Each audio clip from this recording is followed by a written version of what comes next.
Alright everybody, we're doing tie rod ends today on Mom's car, our 2002 Grand Am. We did hub bearing in the last video. We're doing tie rod ends here. This is the preferred way that I'd like to do it. If you've already got something else that you did, leave it tore down until you get this part done. Of course, on the driver's side, we're just going to take it loose. We're not going to take the brakes off or nothing because you don't have to on this car. I've sprayed the living crap out of this thing. Got the jam nut broke loose. That's a 21 millimeter wrench, I believe. No, I'm sorry, it's a 22. Or a 7/8 if you have one of them. Our bolt for the bottom here, or our nut, is a 18 millimeter. So we're going to go ahead and get that broke loose, and then we're going to drive this sucker out of here and get our new tie rod end installed. So, oh, well, look at that. All right, so we're spinning, so that means we got to go get the pickle fork. Let's go get the pickle fork. I'll show you what the pickle fork, what that's going to do. Because we have a rusty old tie rod end here that wants to spin on the inside, but we got to get our nut the rest of the way off. We know it's loose, so all we got to do is just put the pickle fork up in here, and what that's going to do is that's going to hold it still. Let me back you up so I can hit this with the hammer real quick.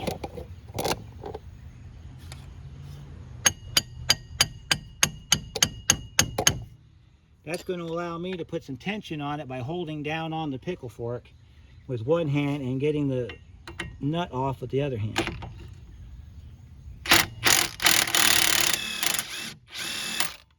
See that?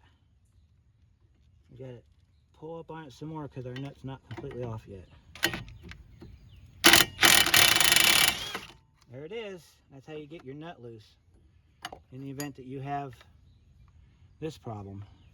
This is a nylock, so we can't reuse it, so that'll get thrown away or put in a recycle pile. Since we can spin this, let's go ahead and spin this. So the back nut, I only loosened it. I didn't turn it any more than that. So if we turn this and we get the right amount of turns out of it, we'll have like a slight little bit of space on the back side of this tie rod end so that we can be able to put it back where it was. Because in this jam nut, we just have to turn a quarter turn back and it'll jam right back up. And our steering wheel is straight. Our wheel is straight. So I am not going to move my shock. I'm not going to move my spindle. I'm not going to move none of this here. That is what gets you in trouble. Because what you do is you spin this down, however many turns you got, and then you're trying to line it up. Line it up off of this. Don't line it up off of this because that's how you end up out of alignment. So let's see. I'm going to count this and I'll be right back. So we got 14.5 turns off that tie rod end. So let me grab the new tie rod end. We'll get you a part number and we'll get that installed. I'll show you all the good stuff that comes with it.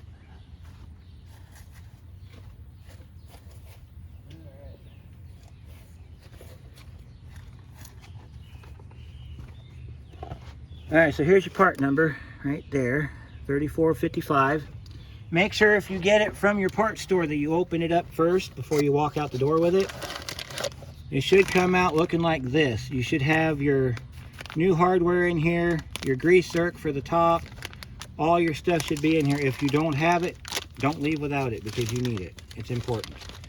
Now, it comes with an extra nut in case this nut in here is damaged. This one came apart pretty easily. I'm not going to take it off. I'm going to leave it right where it is. So the only thing we're going to need out of this bag is the grease fitting. We have a spacer. We don't need the spacer for anything. And we got a cotter pin. That's about all that is. And then we have our castle nut on this side. We got to do 14.5 turns. So this is where we started with. So we got to rotate it back 14.5 times. So you got to get your thread started. Okay, so, all right, there's, okay, so let me see here. All right, so there's your half turn that fell off on. 1, 2, 3, 4, 5, 6, 7, 8, 9, 10, 11, 12, 13, and 14. And we have our space in the back exactly where we left it. And look at that, it lines right up. If I take that castle nut off, that thing will fall right in. Let me show you. Look at that. Falls right in. Not a problem.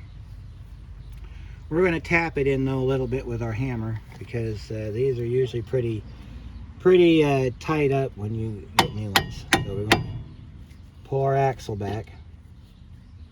Sometimes what you need to do with these, and I'll show you this little neat trick of mine too, when it doesn't want to fit all the way down, you try not to turn it.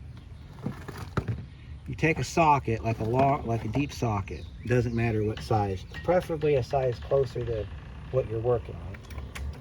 So we'll take our 18 millimeter and we'll take it and we'll pry back, or pry it out a little bit and try to pull it out. And then what we'll do is we'll just kind of move it a little bit, and then we'll try to set it down in the hole. So that's what you want to do there. You want to try to get it down in the hole the best you can. Okay. And then you want to keep this flat like that, and you want to just kind of push it down. You'll see the threads pop through on the bottom.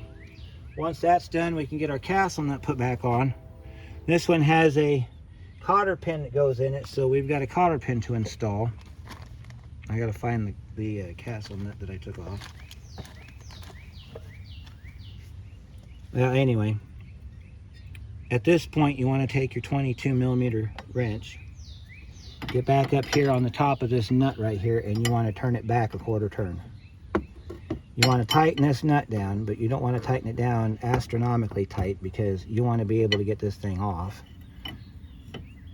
if you have to change it again. Also, you see how this is turning in here? You want to grab that with a pair of pliers, and you want to hold that still, because what will happen, we got to turn this back. What this does is this adjusts this wheel out. That's how they do the alignment. When you go to the alignment shop, they're going to break the lock nut loose. Okay. Then they're going to put a wrench right here on this flat. They're going to put another wrench back here on this flat. And what they're going to do is they're going to hold this still, and they're going to turn this in here. This is your inner tie rod. Okay. They're going to turn that until this hits a certain degree on the alignment system where it gives you 0. Plus or minus 0.1 degree is usually the spec on all alignments. So if you try to turn this thing and you see the inner tie rod moving, stop. Don't go any further. You need a wrench for that. I think it's a 13. I don't know though. I haven't messed with this car enough to know. Yep, it is a 13 for the back. So what you want to do is you want to hold this still. Take your 22, tighten up your jam nut. So you're going to do something like this. Let me see if I can get you in the frame here so you can see what we're going to do here. All right, so your 13 is going to go back here like this, okay? If you don't get eaten alive by mosquitoes. Unless you're fortunate enough to live in an area where you don't have mosquitoes, which kudos to you too. We're going to take our 22 millimeter wrench on this nut here, and we're going to tighten this nut down. It was a little hard to get loosened up, so it might be a little hard going back on. But you need to tighten this jam nut. Oh my goodness. That thing's on there good too. And let's see, let's try moving my hand around here. So I can grab this better here, and then we can just... There we go. Sometimes the kit gets caught up in some rust, so you got to kind of loosen it up that way. But if you have any doubts about your alignment, when you get the car on the ground, you want to look and see if it looks the same as it did before. You can also do the measurement trick where you measure the outside of one tire to the outside of the other tire, and then measure the inside of the same tires. And if there's a certain amount of degree off, then you can try ballparking it in there. But in my personal experience, it's just easier if you just pay the money and take it to an alignment shop and have them do it, because they've got the part, they've got the machine, it's going to make it right. So, oh, here's our tassel nut right here. We need to find a size for that. It's probably going to be a 17. I got to find my big sockets here. The old one was an 18. The new one is going to be a 19. So I've got to go get a 19 millimeter socket. Let's see if the 3/4 fits it. Oh, 3/4 fits it. We can do 3/4 with it. So you want to get this up there. You want to take your half drive ratchet wherever.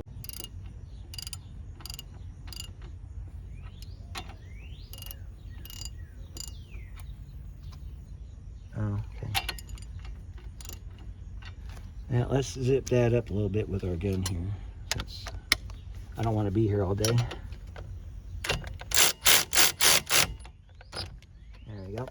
And we'll just tighten it up with our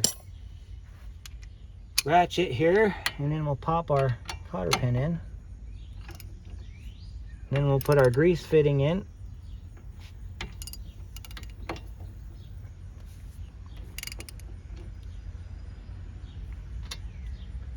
Got to find our hole for our, there it is, it's over here on the side. Awful low, if you ask me. It's awful low for a grease cotter pin fitting. Take your cotter pin, slide it through, split it on the back side, and you're done. Now there's some people, they'll go ahead and they'll wrap it around like what I do. Then there's some people that'll take it and they'll wrap it around and then they'll cut it. I don't care. I can leave it like that all day long, because I'm the only one that's ever going to work on this car. And I am aware of where it is because I put it there. So if you have a dedicated technician that knows how to do this stuff, he'll do whatever he wants to do there. Now these little grease zerks, they go in the top. They range in size from 6 millimeter to 8 millimeter. I'm about to find out what size this one is.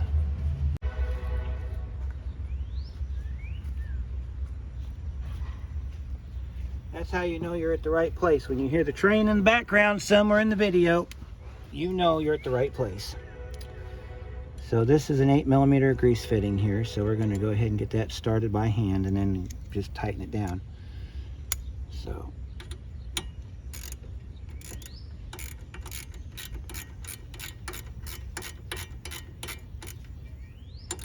don't go too tight with this thing because they'll snap off. You just want them to where you start feeling resistance and you're done.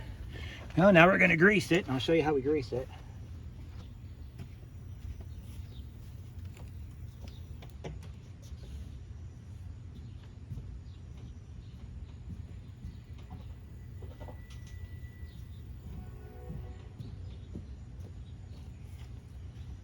Alright, so you take your grease gun.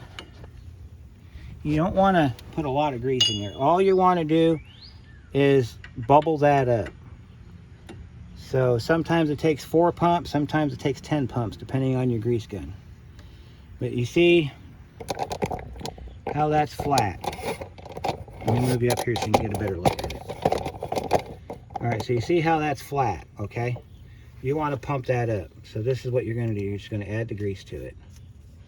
Providing that my grease zerk is good. And you can start seeing it bubble up. You see it bubbling up there? I got to hold the gun, the grease down here. So what you're going to do is you're going to pump this up until you get a nice good round bubble on it. Sometimes these will lift up, sometimes they won't. That is all the grease you need right there. I think it took like 6 pumps. And you're greased. Alright, so this part's done. You can wipe it off if you want to. You don't have to. I'll do it just for grins and giggles. But usually I leave the grease on there. That way I can tell if I've greased it recently. Alright, so the previous video we were worried about this connector back here for this ABS, but we're going to just move on. So now we need to get our brakes put back on. So let's get our rotor back on. Take a lug nut, hold your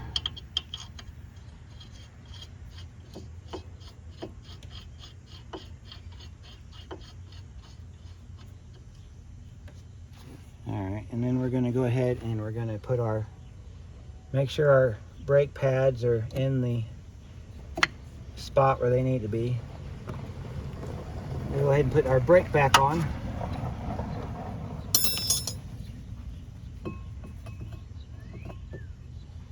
Like that. See that? Then we'll take our bolts that we, long story short, we did something we shouldn't have done here. Now if you want to put Loctite on these, you can. But if they didn't come with it, you will probably be alright. Go ahead and put our caliper bracket back on. And then we'll pump our brake because we had to press this back.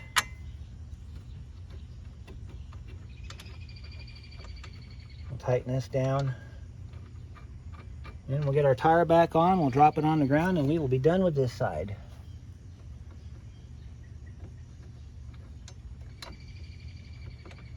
And then I got to repeat the process on the driver's side with the exception of not having to take the rotor off. Although if it gives me fits, I will definitely take the rotor off. So we got to get our ratchet here.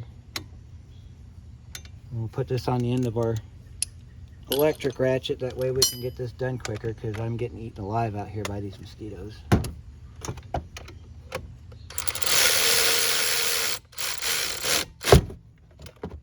These have a torque value also. I think they're somewhere around 50 foot-pounds, but don't quote me on that.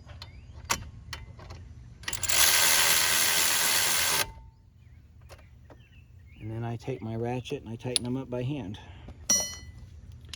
That way I know they were tightened.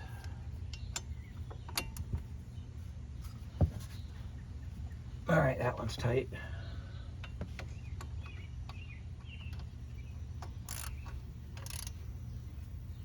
Ow! Ratchet slipped off the socket, or the ratchet slipped off the bolt. Alright, we're good. And we get our tire back on now. Gotta move our stuff out of the way so we can get our tire in here.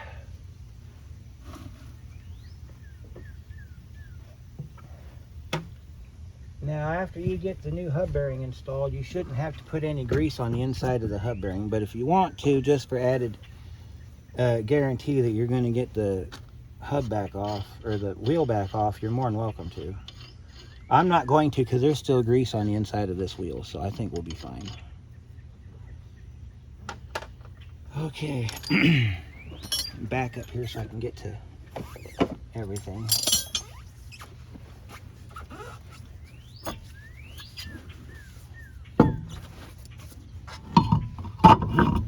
There's our tire. Get our lug nut started. Wheels torqued to 100 foot-pounds because they're steel wheels. If you have the aluminum alloy wheels, they torque to 80 foot-pounds. Do not second torque. Second torque is when you do a torque verification. You do not need to do that on the aluminum wheels. Steel wheels, I always do them on steel wheels. So, we'll grab my socket and we'll tighten these down. And then we'll get our torque wrench on it and then we will be done, folks. So give me just a second. Another thing, with steel wheels, you don't have to worry about having it off the ground.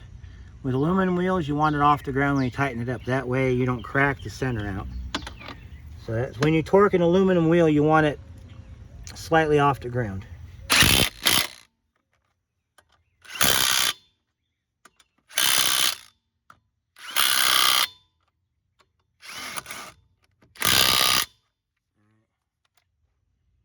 Go ahead and tighten these ahead and put it on the ground now since we're done. Look at that. And then you want to take it out and drive it, and if you still hear any kind of grinding noises, then you're probably going to have to do the other side too. Well, no, that would be for the other. And just check your torque here. You definitely want to drive it and make sure that if your wheel's off, you get it in for alignment, because the tie rod end controls your toe. And your toe is the in and out of your wheel. So if it's in too far, you're going to wear on the outside, and if it's out too far, you're going to wear on the inside. And it's going to pull to one side. So you want to drive it down the road about 50, 55. Let go of the wheel and see if it tracks straight. If it tracks straight after you've done tie rod ends, there's no reason for you to take it to the alignment shop. However, if it does not and it pulls to one side, you need to get it to the alignment shop, because that's an indication that one of the tie rod ends is out too far or in too far, depending on which direction it pulls. So, a little bit of advice for you there, in case you're wondering, how do I know when to take it to the alignment shop? Well, that's how you know. If it pulls to one side after you've done tie rod ends on it, most likely you're going to have to take it to the shop. But if it tracks straight down the road, like you can let your hands off this wheel 55 mile an hour down the road and it's going straight and it's not drifting to one side or the other, your alignment's perfect. You don't have to worry about it. Now, if you're showing wear on your tires from some other reason, then maybe you need to get it checked out. But aside from that, that's all you got. And that's all we got for today, folks. We got our tie rod end changed on the passenger side. I'm going to do the driver's side off camera because it's the same thing. So we don't have to worry about that too much. If you watch the wheel bearing video that we just did,